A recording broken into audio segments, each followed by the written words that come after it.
To Kracoolkid, I'm gonna be telling you about Ponganaalu. It is a South Indian food and it's very yummy. To make it, you're gonna need curry leaves, carrots, onions,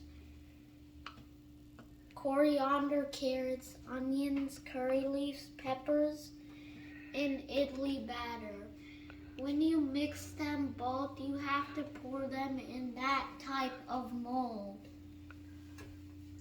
And you can eat them with peanut sauce and also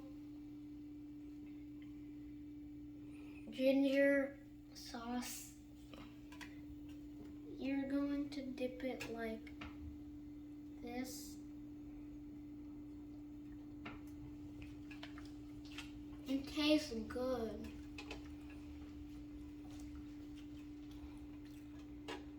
And it's also a good food. This is the ginger sauce.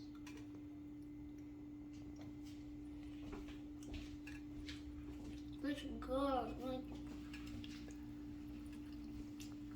Bye. Thanks for watching.